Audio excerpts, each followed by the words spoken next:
नमस्कार, नया सवेरा में आप सभी का बहुत बहुत स्वागत है। आपके साथ मैं हूं शहला निगार और मैं हूं संध्या शर्मा। 1 घंटे के इस पावर पैक्ड शो में हम हाजिर हैं नया सवेरा लेकर। और नया सवेरा में हम बात करने वाले हैं भारत और कनाडा के प्रधानमंत्रियों की आज दिल्ली में मुलाकात होगी, जो कि बेहद महत्वपूर्ण रहने वाली है, जिसमें रणनीतिक साझेदारी समेत व्यापार, निवेश, ऊर्जा, क्रिटिकल मिनरल्स पर सहयोग की समीक्षा भी होनी है। और वहीं होगी मिडिल ईस्ट में बढ़ते तनाव की भी बात। और इस बीच प्रधानमंत्री नरेंद्र मोदी ने इजरायल और यूएई के नेताओं से की है बात। भारत की चिंताओं से कराया गया है अवगत। इस पर करेंगे अपने संवाददाता से बात। और बात करेंगे टीम इंडिया की जीत की भी। वेस्ट इंडीज को हराकर T20 विश्व कप के सेमीफाइनल में पहुंची है टीम इंडिया, तो बेहद महत्वपूर्ण है ये जीत और इस पल को भी हम अपने रिपोर्टर्स के साथ साझा करेंगे। बात होगी प्रेस रिपोर्ट की और आत्मनिर्भर होते भारत के आर्थिक विकास की भी। आर्थिक विकास के साथ साथ खेल जगत में क्या है हिट, वो भी खास तौर पर आपको आज हम बताने वाले हैं। और आपकी सेहत पर भी बात करेंगे कि आप कैसे रह सकते हैं फिट। तकनीक की दुनिया में आपको लेकर के चलेंगे और इसके साथ साथ दुनिया भर में क्या कुछ है खास, वो भी आपको बताएंगे। तो आइए नया सवेरा की कर लेते हैं शुरुआत इस वक्त की सुर्खियों के साथ।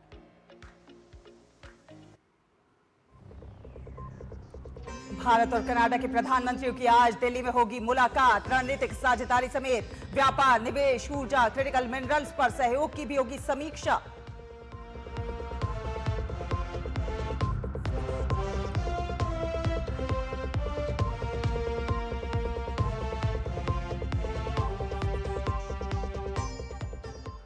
मिडिल ईस्ट में बढ़ते तनाव के बीच प्रधानमंत्री नरेंद्र मोदी ने इजरायल और यूएई के नेताओं से की बात। भारत की चिंताओं से कराया अवगत। वहीं दुबई और अबुधाबी के शेयर बाजार 2 दिन के लिए बंद।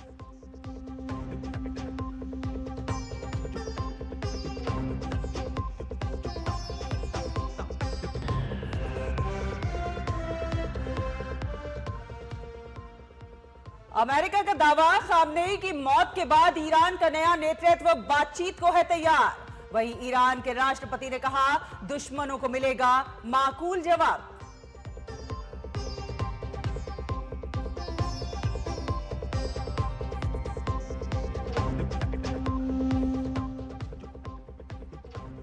बीजेपी ने पूरे बंगाल में खोला ममता सरकार के खिलाफ मोर्चा। आज केंद्रीय मंत्री अमित शाह और राजनाथ सिंह समेत शिवराज और नितिन नवीन दिखाएंगे परिवर्तन यात्रा को हरी झंडी।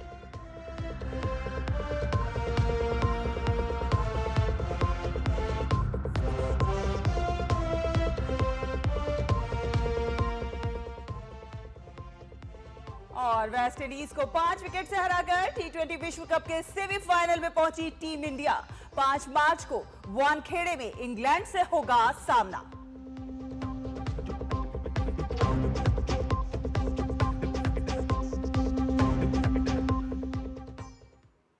तो आइए नया सवेरा की विस्तार से कर लेते हैं शुरुआत। और आपको बताते हैं कि भारत और कनाडा के रिश्तों में आज एक नया अध्याय लिखा जाएगा। पहली बार भारत दौरे पर आए कनाडा के पीएम मार्क कार्नी आज प्रधानमंत्री नरेंद्र मोदी से मिलेंगे। दोनों नेताओं के बीच हैदराबाद हाउस में प्रतिनिधिमंडल स्तर की वार्ता होनी है। और वहीं कनाडा की विदेश मंत्री अनीता आनंद भी भारत के दौरे पर हैं और कल विदेश मंत्री डॉक्टर एस जयशंकर ने उनका स्वागत किया।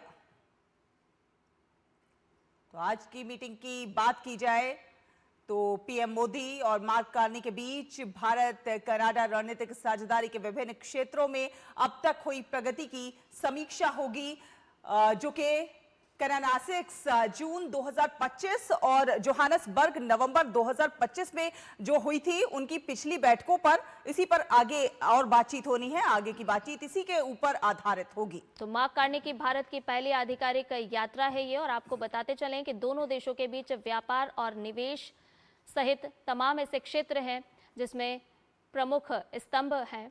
और इसके साथ साथ प्रधानमंत्री नरेंद्र मोदी से आज मार्क कार्नी मिलने वाले हैं। जन संबंधों को मजबूत बनाने पर भी आज जो ये मुलाकात होगी उस पर बात होगी, चर्चा होगी। दोनों नेता क्षेत्रीय और वैश्विक घटनाक्रमों पर भी अपने विचार साझा करेंगे। जून 2025 की अगर हम बात करें तो कनानास्किस में हुई पिछली बैठक और उसके बाद जोहान्सबर्ग में जो बैठक हुई, इन बैठकों के बाद अब आगे इनकी प्रगति पर भी चर्चा होगी। बिल्कुल, प्रधानमंत्री नरेंद्र मोदी और प्रधानमंत्री कार्नी बाद में दिन में आयोजित होने वाले भारत कनाडा मुख्य कार्यकारी अधिकारियों के फोरम में भी भाग लेंगे। आपको बता दें कि ये दौरा जो है भारत और कनाडा द्विपक्षीय संबंधों को सुदृढ़ बनाने के एक बेहद महत्वपूर्ण मोड़ पर हो रहा है। दोनों ही प्रधानमंत्रियों ने पहले ही एक रचनात्मक और संतुलित साझेदारी को आगे बढ़ाने पर अपनी सहमति व्यक्त की है और ये एक दूसरे की चिंताओं और संवेदनशीलता के प्रति जो पारस्परिक सम्मान है, मजबूत जन संबंधों और बढ़ती हुई आर्थिक पूरकता पर आधारित होगी। दोनों नेताओं की आगामी बैठक भारत और कनाडा के बीच एक दूरदर्शी साझेदारी के निर्माण में सकारात्मक गति और साझा दृष्टिकोण की पुष्टि करने का अवसर भी प्रदान करेगी।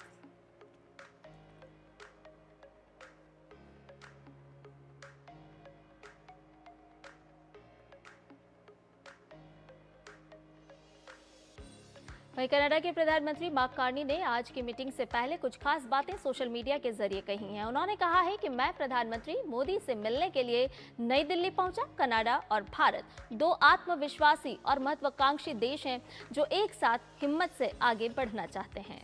हम एनर्जी, टैलेंट, इनोवेशन और एआई में नई पार्टनरशिप बना रहे हैं ताकि हमारे लोगों के लिए ज्यादा सिक्योरिटी और खुशहाली बन सके। तो ऐसा कहना है मार्क कार्नी का कि हम एनर्जी, टैलेंट, इनोवेशन और एआई में नई पार्टनरशिप बना रहे हैं। तो भारत कनाडा के बीच द्विपक्षीय वार्ता आज होनी है जो कि बेहद महत्वपूर्ण रहेगी। प्रधानमंत्री नरेंद्र मोदी से मिलने के लिए नई दिल्ली पहुंचे हैं मार्क कार्नी।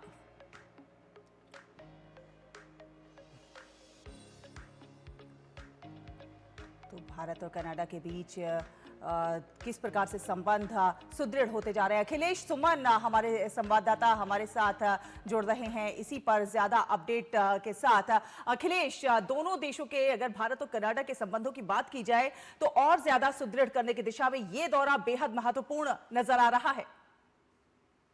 देखिए, निश्चित तौर पे ये दौरा काफी महत्वपूर्ण है क्योंकि जिस तरीके से पूरी दुनिया में अभी अशांति है और स्थिरता है और खास करके व्यापार के मोर्चे पर करें तो अभी डोनाल्ड ट्रंप का जो टैरिफ वॉर है पूरी दुनिया पे, तो ऐसी स्थिति में जो देश एक दूसरे को महत्वपूर्ण समझते हैं और जिन देशों को लग रहा है कि बिना उस अशांति और स्थिरता और टैरिफ वॉर में शामिल किए हुए व्यापार और संबंधों को आगे बढ़ा सकते हैं और मजबूत कर सकते हैं, तो इसी दिशा में देश आगे बढ़ रहे हैं और कनाडा जो और भारत जो है वो उसी दिशा में आगे बढ़ रहे हैं। देखिए, कनाडा दुनिया का सबसे बड़ा भूगोल है, सबसे बड़ी जो ज्योग्राफी है वो कनाडा की है रूस के बाद। दूसरा महत्वपूर्ण बात यह है कि भारत जो है दुनिया का सबसे बड़ी जनसंख्या वाला देश है। कनाडा के अंदर जो है वो आप जानते हैं कि भारत के बहुत सारे लोग जाते हैं पढ़ाई करने के लिए और उसके बाद रोजगार के लिए भी जाते हैं। तो ऐसे में कनाडा एक बहुत बड़ा भारत के लोगों के लिए ऐसा डेस्टिनेशन है जहां वो पढ़ते भी हैं और काम भी करते हैं। तो कनाडा और भारत के बीच का यह जो संबंध है, यह संबंध जो है पीपल और पीपल रिलेशनशिप को बहुत मजबूत करता है। उसके साथ साथ देखिए, एक महत्वपूर्ण बात यह है कि कनाडा और जो है भारत को यूरेनियम की सप्लाई करता है जो हमारे न्यूक्लियर रिएक्टर के लिए बहुत महत्वपूर्ण है। तो अगर कहें कि आधार हमारा बहुत मजबूत है भारत और कनाडा के बीच में, तो उस आधार को और ज्यादा मजबूती प्रदान करने के लिए और जो आपस में कुछ ऐसे क्षेत्र हैं जिन पे की बात करके उसे और मजबूत करने की जरूरत है, तो यह जो दौरा है उसमें मामले में काफी महत्वपूर्ण है। और जो संभावना ये है कि दोनों देशों के बीच में एक कंप्रेहेंसिव इकोनॉमिक पार्टनरशिप को लेकर उसे उसमें निगोशिएशन के लिए कोई तरीका ढूंढा जाएगा कि उसको निगोशिएट किया जाए और उसके लिए लॉन्च किया जा सकता है आज सीपा पर बातचीत को। तो यह बैठक इस मसले में भी बहुत महत्वपूर्ण है क्योंकि G7 के और जो देश है उन देशों के साथ भारत का एक ट्रेड एग्रीमेंट हो चुका है, कनाडा के साथ ट्रेड एग्रीमेंट अभी होना बाकी है। तो निश्चित तौर पे उस दिशा में भी आज का जो प्रधानमंत्री नरेंद्र मोदी और कनाडा के प्रधानमंत्री मार्क कार्नी है उनके बीच में जो बातचीत होगी उसमें भी महत्वपूर्ण बातचीत होगी। अखिलेश, आज जो प्रतिनिधिमंडल स्तर की वार्ता होनी है, क्या ये माना जाए कि जो पारंपरिक क्षेत्र हैं दोनों ही देशों के जिनमें निवेश होता है और आयात निर्यात होता है, क्या कोई नए क्षेत्र भी जुड़ सकते हैं? जैसे हम एआई की बात करें या फिर हम क्रिटिकल मिनरल्स की बात करें, या और कोई से क्षेत्र हो सकते हैं जो जुड़ सकते हैं और नए द्वार खोल सकते हैं? हाँ, देखिए निश्चित तौर पे देखिए इनोवेशन और एआई जो है वो आज का सबसे महत्वपूर्ण जो इलाका है वो ऐसा क्षेत्र है जिसपे कि दुनिया के सभी देश जो है आपस में संबंध बनाने की कोशिश कर रहे हैं। और भारत जैसा कि आप जानती हैं कि दुनिया का सबसे बड़ा टैलेंट पूल है, सबसे तेजी से बढ़ती हुई मेजर इकोनॉमी है। और यहाँ का जो हमारी जो युवा शक्ति है वो युवा शक्ति के पास एक इंस्पिरेशन है। और ऐसे में नई तकनीक के आने पे हमारे यहाँ युवाओं में एक बहुत जबरदस्त आकर्षण भी है एआई को लेके, इनोवेशन को लेके। तो बॉम्बे में एक इनोवेशन स्ट्रेटजी जो कनाडा इंडिया इनोवेशन स्ट्रेटजी की कल घोषणा हुई है। और आज जब प्रधानमंत्री नरेंद्र मोदी के साथ बातचीत होगी कनाडा के प्रधानमंत्री की, तो उसमें भी इस क्षेत्र को लेके और ज्यादा कैसे सहयोग को बढ़ाया जा सकता है और खास करके कैसे अवसर बनाए जा सकते हैं कनाडा में भी और भारत में भी। या तो इंस्टीट्यूशंस के बीच में सहयोग बने या किस तरीके से माइग्रेशन एंड मोबिलिटी की स्थिति बने ताकि लोगों को आसान तरीके से वीजा मिले, वहां जाकर इनोवेशन में सहयोग कर सके, यहाँ आकर वहां के लोग इनोवेशन में सहयोग कर सके। तो ये सारे ऐसे मसले हैं, इन मसलों पे आज दोनों प्रधानमंत्रियों के बीच में बात होनी है जी। और अभी जैसा कि आपने देखा कि कुछ दिनों पहले भारत ने innovation impact AI impact summit का आयोजन किया। एआई इम्पैक्ट समिट के आयोजन के माध्यम से भारत ने एक तरीके से ये घोषणा की कि हम एआई को एक नए दृष्टिकोण से देखते हैं। हमारा एआई का जो दृष्टिकोण है वो संकुचित दृष्टिकोण नहीं बल्कि हम एआई को एक लोकतांत्रिक और पारदर्शी एआई के रूप में विकास हो ताकि देश की जनता को उससे फायदा मिले, न कि सिर्फ कुछ कॉर्पोरेट कंपनियों को। तो इस मामले में कनाडा एक बड़ा सेंटर है एआई का और भारत के साथ उसकी जो बातचीत होगी, भारत के साथ जो कनाडा का सहयोग हो सकता है एआई के क्षेत्र में वो काफी अहम हो सकता है। और इसलिए मुझे लगता है कि इस पर भी आज दोनों प्रधानमंत्रियों के बीच में काफी महत्वपूर्ण बातचीत होगी। बिल्कुल। और कनाडा के प्रधानमंत्री का ये दौरा जो है इसलिए भी बेहद महत्वपूर्ण हो जाता है क्योंकि एक ऐसे समय में हो रहा है जब दुनिया में खासतौर पे मिडिल ईस्ट में भू राजनीतिक परिस्थितियां जो हैं वो लगातार बदल रही हैं। आगे भी इस पर आपसे और जानकारी हासिल करेंगे। फिलहाल बहुत बहुत धन्यवाद अखिलेश, ये तमाम अपडेट हमारे दर्शकों से साझा करने के लिए। और नया सवेरा में फिलहाल रुकने एक छोटे से ब्रेक के लिए जल्द हाजिर होंगे।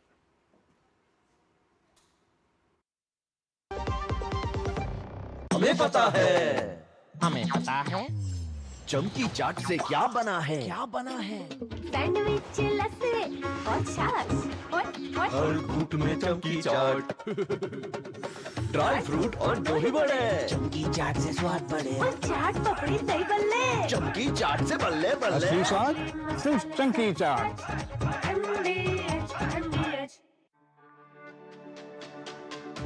मेरी पसंद, मेरी पसंद, मेरी पसंद, मेरी पसंद,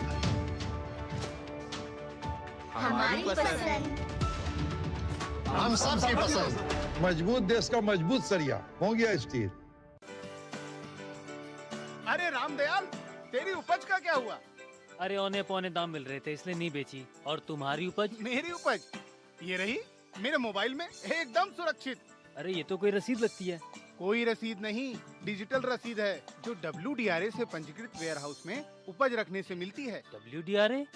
WDRA भारत सरकार की एक संस्था है जो अच्छे और सुव्यवस्थित वेयर हाउसों को पंजीकृत करता है। अच्छा, अब तुझे इस रसीद का कमाल दिखाता हूँ, चला। देखा, इस रसीद पर बैंक से लोन हो गया। ये तो कमाल हो गया। कमाल तो अभी और भी है भैया। देखो, जब और जहाँ उपज के अच्छे दाम मिलेंगे उपज बेच दूंगा और फिर बैंक का सारा लोन भी चुकता कर दूंगा। अरे वाह। मुन्नी, पापा, आप मेरा नया बैग लाए? हाँ, ये रहा तुम्हारा नया बैग। और तुम्हारे लिए झुमके। WDRA का प्रयास, किसानों का आर्थिक विकास।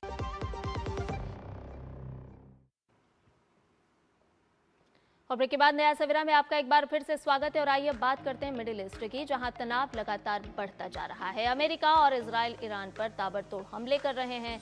इन 4 तस्वीरों के माध्यम से हम आपको दिखा रहे हैं कि कैसे ईरान पर आसमान से आग बरस रही है। और वहीं अमेरिकी और इजरायली हमलों के बीच ईरान ने भी पलटवार जारी किया है। ईरान ने कई देशों में अमेरिकी सैन्य अड्डों पर हमला किया है। इसके अलावा यरूशलेम भी अब ईरानी मिसाइलों के निशाने पर है। तो तस्वीरों में देखा जा सकता है दोहा बहरीन की तस्वीरें आपको साफ तौर पर हम दिखा रहे हैं कि किस तरह के हालात पश्चिम एशिया में बने हुए हैं। दरअसल मिडिल ईस्ट में बढ़ते सैन्य तनाव और सर्वोच्च नेता की मौत की खबरों के बीच ईरान ने स्पष्ट संकेत दिया है कि वो जवाबी कार्रवाई से पीछे नहीं हटेगा। ईरान के नव निर्वाचित राष्ट्रपति मसूद पेजेश्कियान ने सुप्रीम लीडर अली खामनेई की मौत के बाद पहली बार राष्ट्र को संबोधित करते हुए तीखी चेतावनी दी है। राष्ट्रपति मसूद पेजेश्कियान ने ईरानी सरकारी टेलीविजन पर प्रसारित किए गए संदेश में इसे मुसलमानों के खिलाफ युद्ध की घोषणा बताया। पेजेश्कियान ने कहा कि ईरान को हमले के लिए जिम्मेदार लोगों से बदला लेने का पूरा अधिकार है।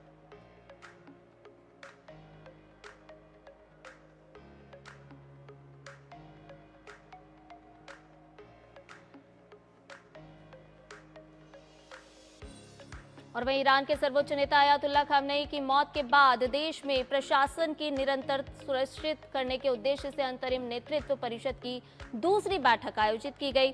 ईरानी मीडिया के अनुसार इस बैठक में 3 प्रमुख सदस्यों ने भाग लिया, जिनमें राष्ट्रपति Masoud Pezeshkian, chief justice Gholam Hossein Mohseni Ejei और अयातुल्लाह अली रेजा आरिफ शामिल हैं। बैठक का मुख्य उद्देश्य देश के नेतृत्व और प्रशासनिक कार्यों की निरंतरता बनाए रखना था। और इस बीच आपको बता दें, ईरान के राष्ट्रपति मसूद पेजेश्कियान ने कहा है कि अमेरिकी और इजरायली हमलों में सर्वोच्च नेता आयतुल्लाह खामनेई की मौत के बाद नई परिषद ने अपना कार्य शुरू कर दिया है। राष्ट्रपति मसूद पेजेश्कियान का यह बयान एक पूर्व रिकॉर्ड किए गए संदेश के रूप में ईरानी सरकारी टेलीविजन पर प्रसारित किया गया है। पेजेश्कियान ने परिषद के 3 अधिकारियों में से एक के रूप में इस विषय पर अपनी टिप्पणी दी है। उन्होंने कहा है कि ईरान सरकार की नई परिषद राष्ट्रीय प्रशासन के सुचारू संचालन और सुरक्षा को सुनिश्चित करने के लिए सक्रिय रूप से लगातार काम कर रही है। इधर ईरान अमेरिका इजराइल संघर्ष तनाव के बाद इजराइल ने सार्वजनिक सभाओं पर प्रतिबंध लगा दिया है। स्कूलों और कार्यस्थलों को बंद कर दिया गया है। ईरान से इजराइल की ओर जवाबी मिसाइलें दागे जाने के बाद कई अस्पतालों ने अपने वार्ड सुरक्षित करने और मरीजों की सुरक्षा सुनिश्चित करने के लिए उन्हें भूमिगत सुविधाओं में स्थानांतरित करने का काम शुरू कर दिया है। तो मरीजों की सुरक्षा का खास ख्याल रखा जा रहा है। भूमिगत सुविधाएं प्रदान करने के लिए उन्हें स्थानांतरित करने का काम किया जा रहा है। और ईरान पर कार्रवाई को लेकर डोनाल्ड ट्रंप ने कहा है कि पिछले 36 घंटों में अमेरिका और उसके सहयोगियों ने ऑपरेशन एपिक फ्यूरी लॉन्च किया और ये दुनिया के सबसे बड़े, सबसे जटिल और सबसे भयंकर सैन्य अभियान में से एक है। 36 hours. The United States and its partners have launched Operation Epic Fury, one of the largest, most complex, most overwhelming military offensives the world has ever seen. Nobody's seen anything like it. We have hit hundreds of targets in Iran, including Revolutionary Guard facilities, Iranian air defense systems. Just now it was announced that we knocked out 9 ships plus their naval building, all in a matter of literally minutes. और विदेश मामलों के जानकार अतुल अनेजा जी हमारे साथ जुड़ गए हैं इसी पर ज्यादा बातचीत करने के लिए। बहुत बहुत स्वागत है अतुल जी आपका डीडी न्यूज पर। जिस प्रकार से लगातार परिस्थितियां बदल रही हैं, ईरान कह रहा है कि वो पूरी ताकत से बदला लेगा, तो वहीं डोनाल्ड ट्रंप कह रहे हैं कि ईरान बातचीत के लिए तैयार है। लगातार बदलती परिस्थितियों का क्या कुछ असर होने वाला है और क्या आगे की स्थिति होगी?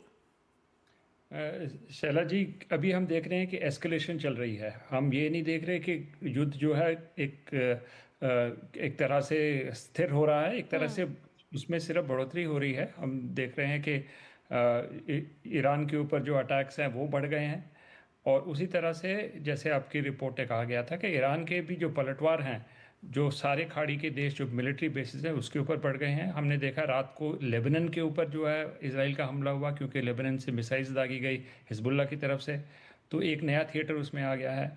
हमने ये भी देखा है कि यूके के प्रधानमंत्री कीयर स्टारमर ने एक बयान दिया है कि वो भी अमेरिका के साथ उनके जो बेसिस हैं ब्रिटिश बेसिस वो भी ज्वाइन करेंगे। तो एक तरह से हम दोनों तरफ से देख रहे हैं कि इस वक्त एक्सपेंशन फेज में है, फैल रहा है युद्ध। और तीसरी बात ये ज़रूरी है कि ईरान के अंदर आयतुल्ला खामेनेई की जो हत्या हुई है वो एक ट्रिगर पॉइंट है, एक वो फंडामेंटल एक मूल इवेंट है जिससे अब जाके एस्केलेशन बढ़ी है। और ईरान का जो कमांड एंड कंट्रोल है, जो ढांचा है, वो नष्ट नहीं हुआ है। आपकी रिपोर्ट ने बताया कि जैसे उनके राष्ट्रपति पेजेश्कियान और उनकी एक वॉर काउंसिल बनी है जो नेतृत्व कर रही है, और वो दिख रही है क्योंकि मिसाइल अटैक्स वगैरह चल रहे हैं पूरे रीजन में। टेल अवीव के ऊपर भी अटैक हुआ है। तो इस तरह से इस वक्त जो स्थिति है वो गंभीर है और एस्केलेशन की तरफ है। खाड़ी को हमें देखना है कि क्या होता है, क्योंकि तेल का स्ट्रेट ऑफ हॉर्मुज से ऑयल टैंकर्स जाते हैं, वहाँ अगर वो बंद रही तो ऑयल प्राइसेस पे ऊपर क्या, इसका एक ग्लोबल इम्पैक्ट होगा जिसके बारे में हम डिस्कस कर सकते हैं। बिल्कुल अतुल जी, आपसे यही समझना चाहेंगे कि जिस तरह से हम देख रहे हैं कि दोनों ही तरफ से जो तनाव है वो लगातार बढ़ता जा रहा है, बयान भी लगातार सामने आ रहे हैं दोनों ही तरफ से, लेकिन ऐसे में अगर इस तनाव का और भी विस्तार होता है और लंबे समय तक ये तनाव चलता है और हमलों का दौर जारी रहता है, तो ऐसे में पश्चिम एशिया को किस तरह से हम देख पा रहे हैं, कैसे पश्चिम एशिया इसका सामना कर पाएगा और कैसे इससे उभरेगा? अगर हम पश्चिम एशिया को टोटलिटी में देखें तो जो केंद्र बिंदु है वो गल्फ के जो 6 देश हैं खाड़ी के, उस पर ज़्यादा, क्योंकि अटैक्स जो हो रहे हैं ईरान की तरफ से वो 6 देशों के ऊपर आ रहे हैं। बाकी जो ब्रॉडर वेस्ट एशिया है जिसमें इजिप्ट, सीरिया वगैरह वो लपेट में वैसे नहीं आए अब। लेकिन मुझे लगता है कि ये बहुत इम्पॉर्टेंट है कि अगर तो जैसे यूएई है या बहरीन है, इन देशों के ऊपर ईरान के हमले होते रहे और ये प्रोलॉन्ग करता रहा, तब हम भारत को उसकी चिंता ज़्यादा है, क्योंकि हमारे इतने मिलियंस ऑफ लोग हैं, 9 मिलियन मतलब 90 लाख लोग हैं उस रीजन में। तो ऐसी स्थिति ना आए कि हमें इवैक्यूएशंस की बात करनी पड़े या उनको या वहाँ वापस लाना पड़े, क्योंकि तादाद बहुत ज़्यादा है। क्योंकि पहले के जो युद्ध हुए हैं लिबिया में, जैसे हमने इवैक्यूएशन किए, यमन वगैरह, तो उसमें हज़ारों की संख्या में थे, अब ये लाखों की संख्या में है। तो इवैक्यूएशन बहुत बड़ा एक चैलेंज आएगा अगर ये प्रोलॉन्ग करता गया और खाड़ी के जो देश हैं उसके ऊपर अटैक्स चलते रहे। बिल्कुल अतुल जी, जिस तरह से ये उम्मीद लगाई जा रही थी कि खामनेई की मौत के बाद कहीं ना कहीं शांति होगी और युद्ध थम जाएगा, लेकिन वैसा होता हुआ नजर नहीं आ रहा है। जिस तरह से ईरान के बयान भी लगातार सामने आ रहे हैं, ऐसे में डोनाल्ड ट्रंप की अगर हम बात करें तो वो लगातार ये बात करते हुए रहे हैं कि जो है हम युद्ध रोकेंगे, हमने यहाँ पर युद्ध रोक दिया, वहां पर युद्ध रोक दिया। तो ऐसे में डोनाल्ड ट्रंप का ये स्टेप कैसे देखा जाए? शैला जी, ये एक अजम्पशन थी इजराइल और यूएस में कि अगर ऐसी डिकैपिटेटिंग स्ट्राइक जिसको कहते हैं, लीडरशिप की सारों की हत्या, मतलब 6 लोगों की हत्या हुई थी परसों सुबह, उसके बाद जो है लोग जो है प्रोटेस्ट करना शुरू कर देंगे, एक इंटरनल पॉपुलर रिवोल्ट शुरू हो जाएगा खिलाफ, हुकूमत के खिलाफ। वैसी बात हुई नहीं है, बल्कि हमने तो उल्टा देखा है कि ईरानियंस यूनाइटेड हो रहे हैं। खामेनेई की जो फिगर है उसके आड़ में सब लोग जिनके डिफरेंस भी थे वो भी सड़कों पे उतर आए हैं। तो वो जो कैलकुलेशन थी कि इंटरनल रिवोल्ट हो जाएगा, उससे फिर युद्ध समाप्त होगा, रेजीम चेंज हो जाएगी, वो मुझे नहीं दिख रही कि रेजीम चेंज होने की उस वक्त संभावना है। बल्कि ईरान में अभी भी क्षमता हमें दिख रही है अटैक करने की। तो डोनाल्ड ट्रंप की जहाँ बात करें, एक बयान जो डोनाल्ड ट्रंप के, बहुत सारे बयान दिए हैं डोनाल्ड ट्रंप ने अपने स्पीच में, लेकिन एक जो मुझे स्ट्राइक किया वो ये था कि ये युद्ध जो है महीने तक चल सकता है। तो एक तरह से रियलाइजेशन है कि जैसा सोचा था युद्ध के पहले कि रेजीम चेंज हो जाएगी और पॉपुलर रिवोल्ट हो जाएगा, एक बार ईरान की जो टॉप लीडरशिप है उसको हटाया जाएगा, वैसी स्थिति दिख नहीं रही। देखा जाए तो ईरान की जो जनता है वो काफी समय से सप्रेस होती रही है और उसमें एक गुस्सा था अपनी सरकार के खिलाफ, लेकिन जिस तरह से ये पूरा एक्ट हुआ है उस सब को लेकर कहीं ना कहीं जनता के मन में रोष है कि थर्ड पर्सन क्यों ये सारे फैसले ले सकता है। बिल्कुल, क्योंकि आप देखें डिफरेंसेस जरूर थे ईरान की जनता में, और वो हमें दिख रहे थे, कई सालों से दिख रहे थे। लेकिन अगर तीसरा देश अटैक करता है तो फिर ये एक ह्यूमन नेचर है कि आपका नेशनलिज्म फिर जागता है कि भाई आप डिफरेंसेस हैं, ठीक है, लेकिन पहले हम इससे निपटें, ये जो आपदा बाहर से आ रही है। तो उसका एक रिवर्स साइकिल भी शैला जी होता है कि जो लोग आपस में जिनके मतभेद थे वो यूनाइट होते हैं। तो मुझे लगता है वैसा भी एक साइकिल चल रहा है ईरान के अंदर। तो ये सोचना कि वहाँ पर जो है तख्ता पलटा जाएगा, लोग उसको एक रेवोल्यूशन आ जाएगी, एक कलर रेवोल्यूशन के तौर पे वहाँ हो जाएगा, आज की स्थिति में वैसा नहीं नजर आ रहा। कल स्थिति बदल जाए, लेकिन आज की स्थिति में ऐसी कोई तस्वीर सामने नजर नहीं आ रही। बिल्कुल, लगातार यहाँ पर हम देख रहे हैं कि घटनाक्रम पल पल में बदलते जा रहे हैं। अतुल जी, आप हमारे साथ इस विशेष चर्चा में जुड़े रहिए, लेकिन फिलहाल एक छोटे से ब्रेक के लिए रुक रहे हैं और ब्रेक के बाद हम इस चर्चा को वापस आगे बढ़ाएंगे। तो फिलहाल एक छोटा सा ब्रेक। ओ हरी भैया, अरे वाह, खेतों में कौन सी फसल लगाए हो? 12 महीने कमा कर दे ऐसी फसल। क्या? मैंने नया व्यवसाय शुरू किया है। उसके लिए पैसे? इसमें किसी निवेश की जरूरत ही नहीं। अच्छा मुखिया जी। अरे मुखिया जी, नमस्ते। अरे हरी, कब आ रहे हो? आप बस चलिए, मैं पहुंचता हूं। अब मैं LIC एजेंट हूं। LIC एजेंट बनो, अब बड़ा सोचो। हमारी वेबसाइट पर जाएं या अपनी नजदीकी LIC शाखा से संपर्क करें। ट्रिंग ट्रिंग। हेलो, मैं तुम्हारे पापा के बचपन का दोस्त चतुर चाचा। प्रणाम चाचा जी। उनसे बेटे 5,000 लिए थे, अभी तुम्हें ट्रांसफर किया है बेटे, पर गलती से 50 चले गए। पेमेंट मैसेज चेक कर लो बेटे और बाकी 45 मुझे लौटा दो। आपका मैसेज बाद में, पहले अपना बैंक अकाउंट चेक कर लो। अरे मूर्ख ना हूँ मैं। शाबाश। UPI कहता है कोई नकली पेमेंट का मैसेज भेजकर पैसे वापस मांगे तो उसे कहो मैं मूर्ख नहीं।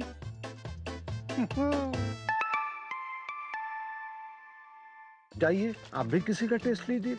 जब धरती चीर कर निकलता है लोहे का पत्थर और मिलता है मोंगिया के जोश से, फिर तपता है, पिघलता है और बनता है फौलाद। अब होता है सरिया सारी खूबियों के साथ। मोंगिया स्टील, मजबूत देश का मजबूत सरिया। और ब्रेक के बाद नया सवेरा में आपका एक बार फिर से स्वागत है। और ब्रेक पे जाने से पहले हम लगातार चर्चा कर रहे थे कि ईरान में किस तरह से हालात बने हुए हैं। ईरान और इजराइल के बीच में लगातार तनाव बढ़ता जा रहा है। हमारे साथ विशेष मेहमान इस चर्चा में जुड़े हुए हैं अतुल अनेजा जी, जो कि विदेशी मामलों के जानकार हैं। अतुल जी, आपसे ये भी समझना चाहेंगे कि देखिए, तनाव तो लगातार बढ़ता जा रहा है, लेकिन ऐसे में हम अमेरिका की बात करें तो तमाम ऐसे बड़े देश हैं, जिसमें जर्मनी की बात करें, फ्रांस की बात करें, ब्रिटेन की बात करें, वो अमेरिका के समर्थन में नजर आ रहे हैं। वहीं अगर हम ईरान की बात करें तो हिजबुल्लाह उसके समर्थन में हमले करता हुआ नजर आ रहा है। इसको किस तरह से देख सकते हैं? वहीं देखिए, भारत की जो स्थिति है, भारत तटस्थता के साथ खड़ा है। भारत को चिंता है लोगों की, भारत को चिंता है शांति की। संध्या जी, दो डायनेमिक चल रहे हैं इस वक्त। एक तो वेस्टर्न कैंप की आप जो बात करें, पश्चिमी देश जो हैं, वो पिछले 24 घंटे हमने देखा कि वो और जुड़े हैं अमेरिका के साथ में। आपने जर्मनी की बात की, आपने UK की बात की, तो उनके फ्रांस ने भी एक ऐसे बयान दिए। वेस्टर्न कैंप एक तरह से एकजुट हो रहा है। ईरान के अगर ज़मीनी लड़ाई की बात करें तो हिजबुल्लाह साथ में आया, लेकिन हिजबुल्लाह अभी बहुत कमज़ोर है, क्योंकि वो पहले ही लड़ाई लड़ चुका है इजराइल के साथ। उतनी उसमें कैपेबिलिटी नहीं है। मंशा हो सकती है, लेकिन कैपेबिलिटी नहीं है इजराइल को उस तरह से अटैक करने की। हुतीस थे, हुतीस भी एक तरह से हम देखेंगे क्या कर सकते हैं, क्योंकि उनकी भी क्षमता काफ़ी डिग्रेड की गई है पिछले युद्ध में जब हुआ था। अब अगर हम डिप्लोमेटिक स्तर पे देखें तो मुझे लगता है कि हमें दो स्टेटमेंट देखने की ज़रूरत है। एक तो जो चीन से स्टेटमेंट आया है, जिसमें आयतुल वांग ही जो उनके फॉरेन मिनिस्टर है, उनका स्टेटमेंट ये है कि ये कंडेम करते हुए अनएक्सेप्टेबल वर्ड यूज़ किया है जो खामेनी की हत्या हुई है। एक स्ट्रांगली वर्डेड स्टेटमेंट चाइना से आया है। उसी तरह से रूस से भी एक बहुत स्ट्रांगली वर्डेड स्टेटमेंट आया है। और आज सुबह या कल रात को बात हुई है चाइनीज़ फॉरेन मिनिस्टर और सर्गे लैवरोव जो रशिया के फॉरेन मिनिस्टर है, इस विषय के ऊपर। अभी बातचीत की बात है। डिप्लोमेसी में हम देख रहे हैं कि अगर ईरान के साथ खड़े हैं तो ये दो देश हैं, लेकिन इससे क्या ज़मीनी हालात पे फ़र्क पड़ेगा? वो तब तक नहीं पड़ेगा जब तक और कोई ठोस कदम, कॉन्क्रीट स्टेप्स की अगर बात होती है, तब फ़र्क पड़ेगा।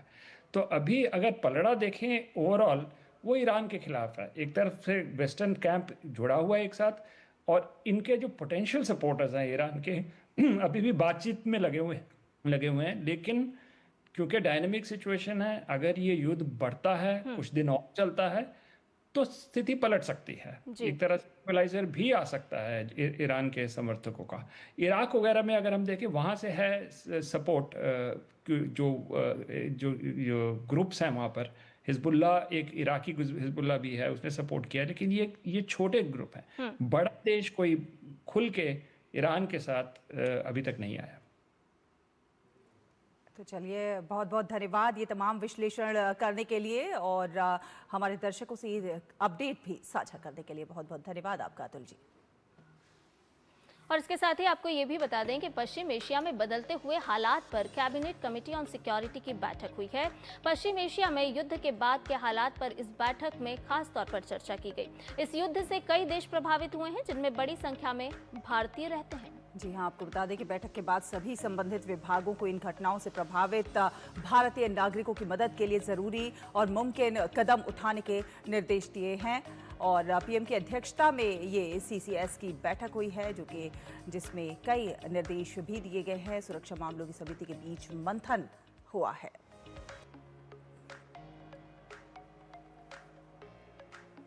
और आगे बढ़ेंगे, अगली खबर का रुख कर लेते हैं। आपको बता दें कि पश्चिम बंगाल में एसआईआर की प्रक्रिया जारी है। दूसरी तरफ इस पर टीएमसी की बौखलाहट भी खुलकर सामने आ रही है। एसआईआर में 60 लाख मतदाताओं के नाम अंडर एडजुडिकेशन में रखे गए हैं और इस पर अब सियासत गर्मा गई है। इस मुद्दे पर भाजपा और टीएमसी लगातार आमने सामने हैं। मुख्यमंत्री ममता बनर्जी ने इसके खिलाफ कोलकाता में धरने पर बैठने का ऐलान कर दिया है। जैसे वो पहले भी कई बार धरने की बात कर चुकी हैं, धरना दे भी चुकी हैं। और इस पर अगर हम भारतीय जनता पार्टी की बात करें तो भारतीय जनता पार्टी एक बार फिर हमलावर है और भाजपा ने निशाना साधा है।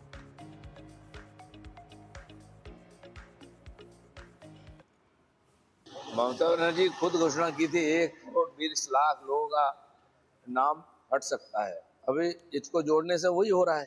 2005 में उन्होंने हंगामे की थी पार्लियामेंट में कि घुसपैठिया भर गया बंगाल में, सब लूट के खा रहे हैं, इस पर चर्चा होना चाहिए पार्लियामेंट।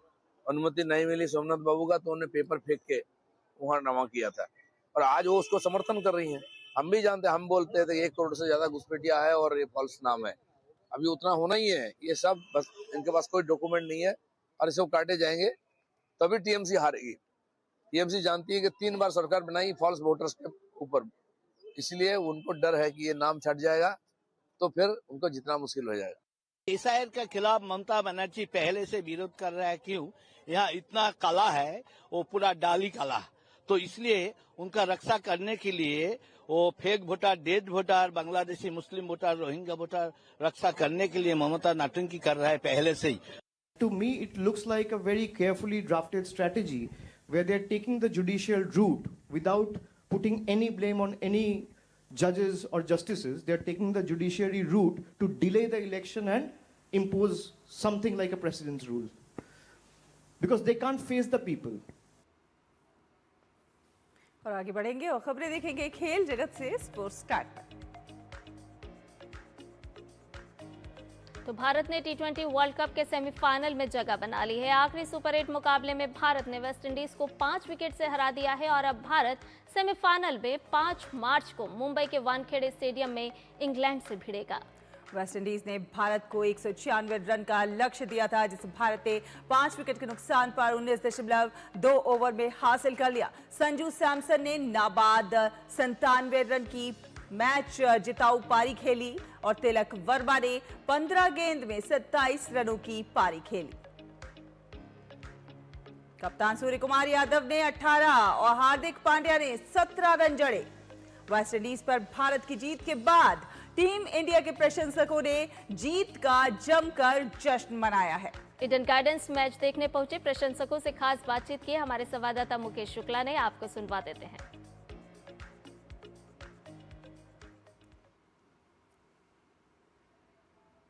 कोलकाता के ईडन गार्डन्स में भारत ने वेस्टइंडीज को हरा के सेमीफाइनल में प्रवेश कर लिया। फैंस के चेहरों पर खुशी है और कितना बड़ा मैच था संजू सैमसन ने जो करके दिखाया। संजू ने बहुत अच्छा खेला, अकेला हाथ में मैच को फिनिश किया, वेल प्लेड। संजू ने बहुत कुछ अच्छा खेला। आपको कैसा लगा मैच? ये मैं 2016 में इधर आए थे खेल देखने के लिए, रोते हुए घर गए थे। मेरा घर बहुत दूर है यहाँ से, 200 किलोमीटर दूर। आज भी आए और रिवेंज लिए हैं और इतना अच्छा हमारा संजू सैमसन ने खेला है, उनको खिलाना चाहिए और थोड़ा टीम में बॉलिंग का और स्ट्रेंथ बढ़ाना चाहिए। इंडिया संजू को ऑलवेज प्लेइंग में होना चाहिए। फाइनल में, सेमीफाइनल में संजू को होना चाहिए ओपन एज ओपनर। आप बताओ क्या ठीक है सर, अच्छा इनिंग्स संजू सैमसन के लिए बहुत, आईसीसी ट्रॉफी में सबसे सॉलिड इनिंग्स। 2016 में हमें जब हराया था ना तो बहुत दुख हुआ था, तो इस बार फुल पोटेंशियल के साथ आए थे कि वेस्ट इंडीज को बाहर निकालेंगे और West Indies out of the World Cup. Where the sun is. अरे हम लोग तो आए गुजरात से यहाँ पर इंडिया को जिताने के लिए और अभी जाएंगे मुंबई वानखेड़िया देखने के लिए और कप लेके ही आएंगे। बिल्कुल, तो एक बड़ा विक्ट्री है भारत के लिए, बहुत बड़ा विक्ट्री है और कॉन्फिडेंस भी रिगेन किया है, तो आगे जाके 100% ट्रॉफी लेके ही आना है। बिल्कुल, ट्रॉफी लेकर के आना। और भी फैंस हैं, कैसे देखते हैं आज के मैच को? अरे यार, पैसे वसूल। All the way from USA, okay. All the way from USA. This was a great trip, great crowd, one of the best crowd, one of the best games that we have seen, best facility. We'll always come to Kolkata. Next stop is we are meeting Mumbai. Let's go. We're headed to Mumbai next tomorrow. When it mattered, Samson showed his worth. 2 centuries. The guy is made to sit down. 4 matches खिलवाता है, छोटे छोटे minutes के साथ कोई सा hero बनता है, but when it mattered Samson ने दिखाया एंड गॉड विनिंग वानखेड़े में सेम चीज रिपीट होगा। बिल्कुल, जिस तरह से देखिए यहाँ पर जो मैच था बहुत शानदार तरीके से खेला गया। भारत ने सेमीफाइनल का टिकट हासिल कर लिया है। अब सिर्फ ट्रॉफी से भारत 2 कदम दूर है, यानी सेमीफाइनल और फाइनल में भारतीय टीम को एक और अच्छी रणनीति के साथ मुकाबला खेलना होगा। कैमरामैन एसपी दुबे के साथ मैं Mukesh Shukla, DD news, Kolkata, Eden gardens.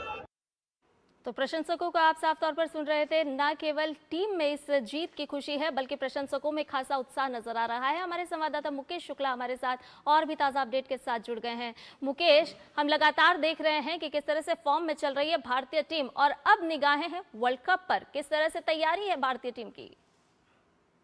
संध्या, देखिए एक बड़ा मुकाबला सुपर 8 का कल खेला गया, जहां पर भारत को डू और डाई मैच में जीत दर्ज करनी थी। संजू सैमसन ने जिस तरह से दोनों हाथ से अपॉर्चुनिटी को लगता है, उन पर काफी प्रेशर था, दबाव था। 20-30 रन की पारी वो खेलते थे जैसा फैंस कह रहे थे, लेकिन कल उन्होंने 97 का जो नॉक करके दिखाया, अनबीटन दिखाया, और जिस तरह से वो अपने शॉट्स को खेल रहे थे, जो उनका टेम्परामेंट था, दिखाता है कि बड़े मैच के बड़े प्लेयर हैं और बड़े खिलाड़ी हैं। और कल उन्होंने साबित कर दिया कि भारत को जब उनकी जरूरत हुई तो उन्होंने अपने आप को साबित किया। जब भी उनको मौके मिले वो कोशिश करते रहते थे और सभी को उम्मीद थी कि संजू सैमसन इस मैच में क्या करेंगे। और जो उनकी बल्लेबाजी थी, उसके साथ साथ हार्दिक पांड्या, तिलक वर्मा जो उनका साथ दे रहे थे। शुरू में अभिषेक शर्मा और ईशान किशन ने भी कोशिश करी थी कि रन रेट को आगे तेजी से बढ़ा करके रखें, क्योंकि वेस्ट इंडीज कोई छोटी टीम नहीं है इस फॉर्मेट की।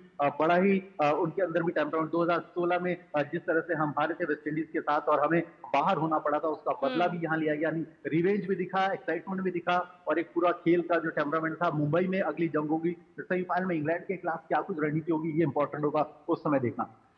मुकेश, बिल्कुल शानदार मैच रहा, शानदार जीत रही और इससे दिखता है कि टीम इंडिया की तैयारी कितनी खास थी। क्या उम्मीद कर सकते हैं आप सेमीफाइनल में उसी जोश के साथ, उसी दमखम के साथ टीम इंडिया फिर से मैदान में उतरेगी? बिल्कुल, देखिए सेमीफाइनल एक इंपॉर्टेंट मैच फिर से होगा, नॉकआउट मैच वो भी है भारत के लिए। तो भारत चाहेगा कि मुंबई में वो जीत दर्ज करे और फाइनल में जाए।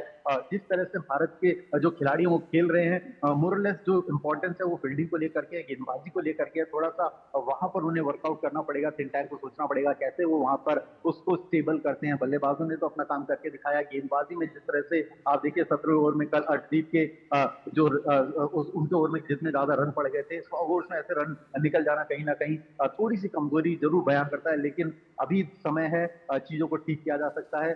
5 तारीख को होने वाले सेमीफाइनल से पहले टीम चाहेगी कि अपने आप को एक बार फिर से ढालने की कोशिश करे। होली से पहले उन्होंने सेमीफाइनल का तोहफा दे दिया है। होली के बाद के जो 2 तोहफे हैं वो भारत को चैंपियन बनाएंगे। चलिए, बहुत शुक्रिया मुकेश तमाम जानकारी हमसे साझा करने के लिए। तो ये जीत साफ तौर पर दर्शा रही है कि टीम का एक एक खिलाड़ी किस तरह से पूरी तैयारी के साथ मैदान में उतर रहा है और फॉर्म में चल रहा है। फिलहाल एक छोटा सा ब्रेक के उस पर वापस आएंगे तो बात करेंगे समाचार पत्रों में छपी प्रमुख और दिलचस्प खबरों की। सिप सिप जीरा सिप जीरा सिप, MDH का जलजीरा जीरा सिप, जीरा सिप जीरा सिप, प्यास बुझाए ठंडक लाए सबको भाई जीरा सिप, MDH का जलजीरा जीरा सिप। जीरा सिप, असली रिफ्रेशिंग, असली स्वाद, असली मजा। अरे रामदयाल, तेरी उपज का क्या हुआ? अरे औने पौने दाम मिल रहे थे इसलिए नहीं बेची। और तुम्हारी उपज? मेरी उपज ये रही मेरे मोबाइल में एकदम सुरक्षित। अरे ये तो कोई रसीद लगती है। कोई रसीद नहीं, डिजिटल रसीद है जो WDRA से पंजीकृत वेयर हाउस में उपज रखने से मिलती है। WDRA? WDRA भारत सरकार की एक संस्था है जो अच्छे और सुव्यवस्थित वेयर हाउसों को पंजीकृत करता है। अच्छा, अब तुझे इस रसीद का कमाल दिखाता हूँ, चला। देखा, इस रसीद पर बैंक से लोन हो गया। ये तो कमाल हो गया। कमाल तो अभी और भी है भैया। देखो, जब और जहाँ उपज के अच्छे दाम मिलेंगे, उपज बेच दूंगा और फिर बैंक का सारा लोन भी चुकता कर दूंगा। अरे वाह। मुन्नी, पापा, आप मेरा नया बैग लाए? हाँ, ये रहा तुम्हारा नया बैग। और तुम्हारे लिए झुमके। WDRA का प्रयास, किसानों का आर्थिक विकास। विभाग अनेक, कंप्लेंट बॉक्स 1। किसी भी सरकारी दफ्तर, विभाग या बैंक से जुड़ी शिकायत के लिए pgportal.gov.in पर जाएं, रजिस्टर करें, संबंधित विभाग चुनें, शिकायत दर्ज करें और ट्रैकिंग आईडी नोट करें। SMS या ईमेल पर एक्नॉलेजमेंट पाएं और शिकायत का जवाब सीधे मंत्रालय से प्राप्त करें। अब तक 1 करोड़ 12 लाख से अधिक भारतीयों ने भरोसा जताया। CP ग्राम्स, आपकी हर शिकायत का हल। अभी शिकायत दर्ज करें pgportal.gov.in।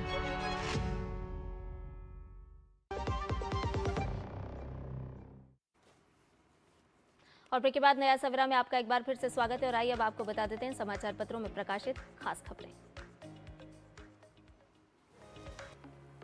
तो सबसे पहली खबर हम आपको बता रहे हैं, पुनर्वास संस्था के रूप में काम करे ओपन जेल। सुप्रीम कोर्ट में सुनवाई हुई है, उसमें ये कहा गया है सुप्रीम कोर्ट ने ओपन जेलों के विस्तार और सुधार के लिए पैन इंडिया निर्देश जारी किए हैं। कोर्ट ने कहा है कि इन्हें सुधार और पुनर्वास की सार्थक संस्थाओं के रूप में काम करना चाहिए। बेंच ने ये भी निर्देश दिए कि ताकि भारत के संविधान के अनुच्छेद 14, 15, 21 के तहत प्रदत्त जो समानता, भेदभाव, निषेध और गरिमा के साथ जीने का अधिकार है, संविधान के दायित्व को देश भर की जेलों के प्रशासन में सार्थक रूप से इन दायित्वों को जो है लागू किया जाए। अगली खबर हम आपको बताते हैं कि कालाजार उन्मूलन को किस तरह से समर्पित कर दिया डॉक्टर श्याम सुंदर ने और उन्होंने किस तरह से हजारों जिंदगियां बचाने का काम किया है। जी हां, मौत का पर्याय रही इस बीमारी के लिए एक सिंगल डोज दवा बनाई और पद्मश्री के लिए चयन से प्रयास को उनका जो लगातार प्रयास था उसको सम्मान भी मिला है। आपको बता दें कि मल्टी ड्रग थेरेपी को WHO का भी अनुमोदन है और मुजफ्फरपुर में स्थापित किया कालाजार मेडिकल रिसर्च सेंटर। तो लगातार किस तरह से उन्होंने कालाजार पर फतह हासिल करने का काम किया और इसके लिए उन्हें पद्मश्री सम्मान के लिए भी उनका नाम शामिल किया गया है। और इसके अलावा एक और खबर आपको बता देते हैं, ये खबर आ रही है जयपुर से। जी हां, जयपुर के गुलाल गोटा की देश विदेश में किस तरह से धूम है वो ये खबर बता रही है। तो ये लाख से बना हुआ गेंद जैसा पतला और हल्का गोला होता है और राजसी होली के प्रतीक की 300 साल पुरानी ये परंपरा है जो न केवल देश में बल्कि विदेशों में भी अपना लोहा मनवा रही है। जयपुर की पूर्व रियासत में होली की राजसी परंपरा के प्रतीक रहे लाख निर्मित गुलाल गोटे की मांग अब न केवल भारत में है बल्कि दुनिया भर में हो रही है। तो समाचार पत्रों की दुनिया में आज बस इतना ही।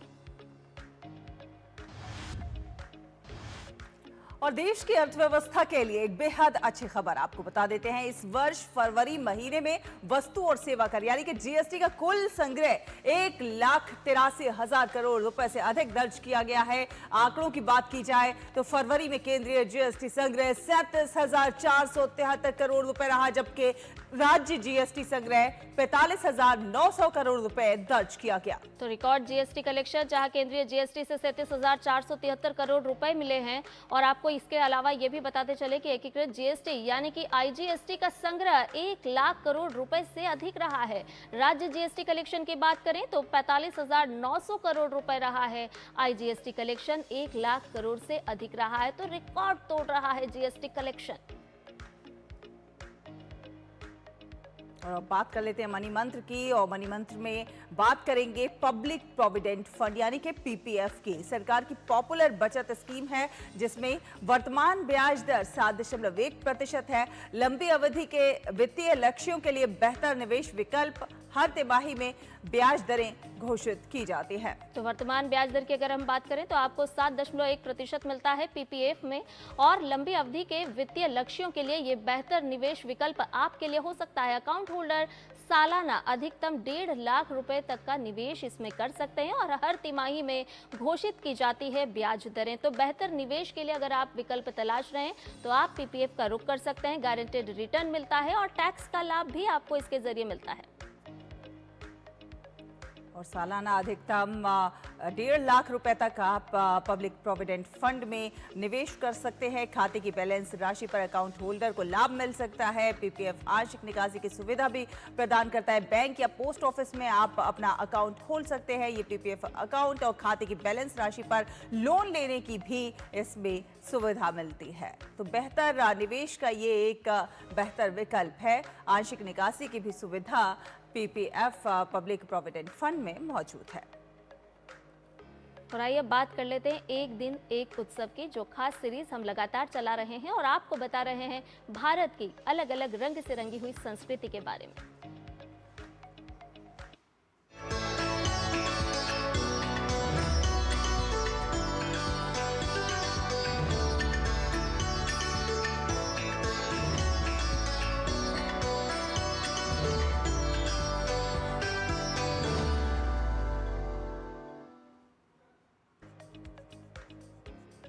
भारत में होली सिर्फ रंगों का त्योहार नहीं है, ये अलग अलग तरह की परंपराओं और इलाकों की पहचान का त्योहार भी है। जहां भारत के अधिकांश राज्यों में इसे होली के नाम से जाना जाता है, तो वहीं मणिपुर में इसे याओशांग के रूप में मनाया जाता है।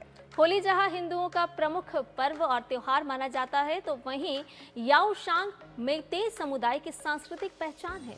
आज की इस रिपोर्ट में हम आपको बता रहे हैं मणिपुर के बसंतोत्सव यानी कि याओशांग उत्सव के बारे में।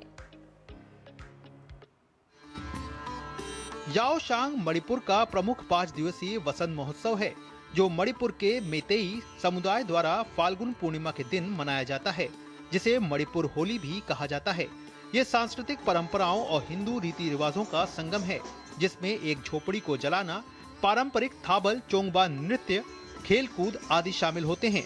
इस वर्ष 5 दिवसीय याओशांग महोत्सव 3 मार्च से शुरू होकर 7 मार्च तक चलेगा। याओशांग मणिपुर की मेइतेई समुदाय की आत्मा का स्पंदन है। ये सिर्फ रंगों का खेल नहीं, बल्कि परंपराओं का एक जीवंत कैनवस है। ये त्योहार यहाँ के लोगों को विरासत में मिला उपहार है। याओशांग सिर्फ नृत्य तथा रंगों तक सिमटा त्योहार ही नहीं, बल्कि इस त्योहार पर खेलों के जरिए यहाँ के युवा अपनी उत्साह का प्रदर्शन भी करते हैं। यहाँ का यूबी लाखपी वह प्राचीन खेल जो रग्बी की तरह उग्र और रोमांचक है। कुश्ती के दांव पेच, फुटबॉल की किक्स, एथलेटिक्स की दौड़ सब मिलकर एक ऐसा मंच बनाते हैं जो शारीरिक स्वास्थ्य को पंख देने के साथ ही अनुशासन भी सिखाता है। मेइतेई समुदाय की समृद्ध संस्कृति मणिपुर की मिट्टी में गहराई से अपनी जड़ें जमाए हुए है और याओशांग उसी का प्रमाण है। इन 5 दिनों में समुदाय के सभी परिवार इकट्ठे होते हैं, अनुष्ठान संपन्न कराते हैं और अपनी धरोहर को नया जीवन देते हैं। ये उत्सव एकता का प्रतीक है, दृढ़ता का गान और युवा जोश का महोत्सव है। थाबल चोंगबा की लय से लेकर खेलों का उमंग मणिपुर की संस्कृति को और भी समृद्ध बनाता है। Bureau report, DD news. तो आपने देखी एक दिन एक उत्सव के तहत ये विशेष परंपरा होली के रंग में हर कोई रंगा हुआ नजर आने लगा है, और इसीलिए हम खास तौर पर आज एक दिन एक उत्सव में आपके लिए लेकर के आए मणिपुर की ये छटा। और आइए बढ़ते हैं आगे, बताते हैं आपको इंडिया एआई इम्पैक्ट समिट के बारे में, जो केवल घोषणाएं नहीं है बल्कि भविष्य की रणनीति तैयार कर रही है। एआई की तमाम तकनीकों से कैसे आम लोगों की जिंदगी में बदलाव दिखेगा, और इन्हीं सवालों की पड़ताल कर रही है हमारी ये विशेष सीरीज एआई भविष्य का भारत।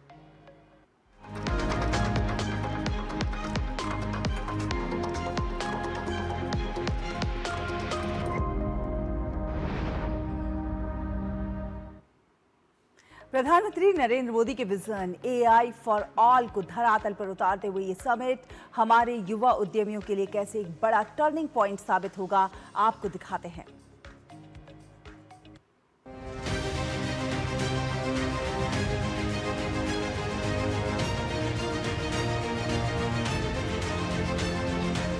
भारत एक नई डिजिटल क्रांति की ओर बढ़ रहा है, जिसमें देश के युवा और उनकी नवाचार क्षमता अहम भूमिका निभा रही है। इस क्रांति को और भी मजबूती मिली जब दिल्ली के भारत मंडपम में आयोजित इंडिया एआई इम्पैक्ट समिट 2026 ने भारत के स्टार्टअप इकोसिस्टम के लिए नए अवसरों के द्वार खोले।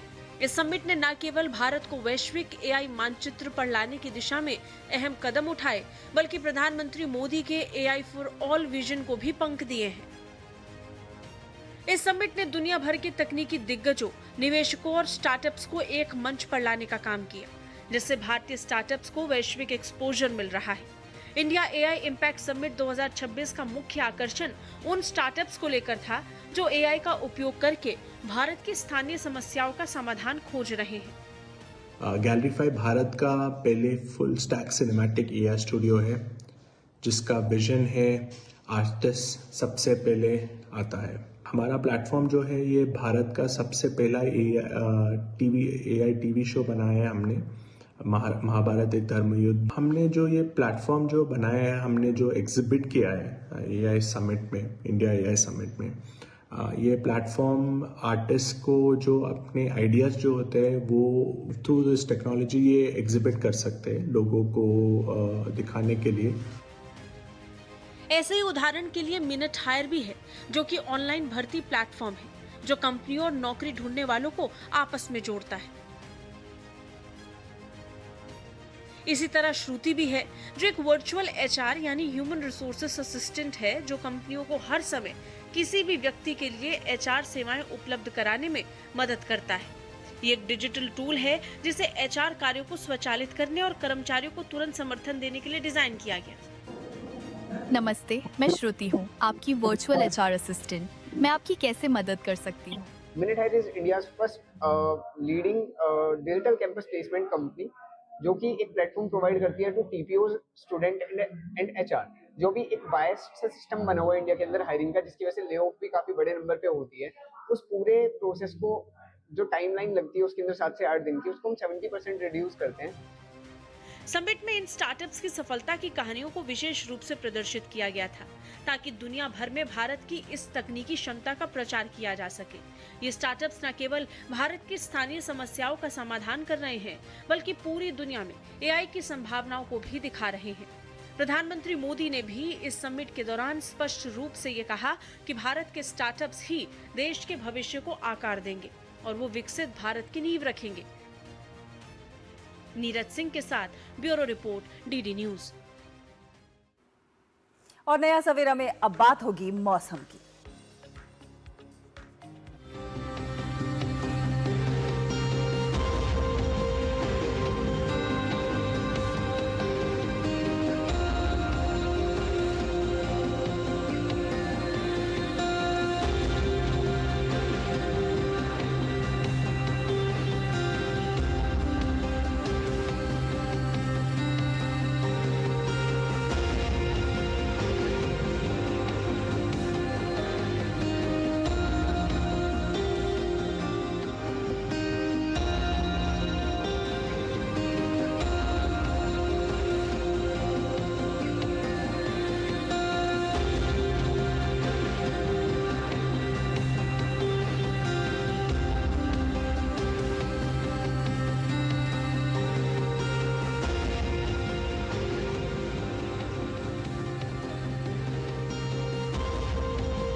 और नया सवेरा में अब वक्त हो चला है आप सभी से विदा लेने का, लेकिन जाने के साथ साथ आपको छोड़े जाएंगे कुछ खास झलकियों के साथ। जी हाँ, जम्मू कश्मीर के ट्यूलिप गार्डन का खूबसूरत नज़ारा आपको दिखा रहे हैं। ये खूबसूरत झलकियाँ जहाँ पर रंग बिरंगे ट्यूलिप के फूल खुशियाँ बिखेर रहे हैं, तो आप इनका आनंद उठाइए। हमें संध्या को, हमारी पूरी टीम को दीजिए अनुमति। नमस्कार।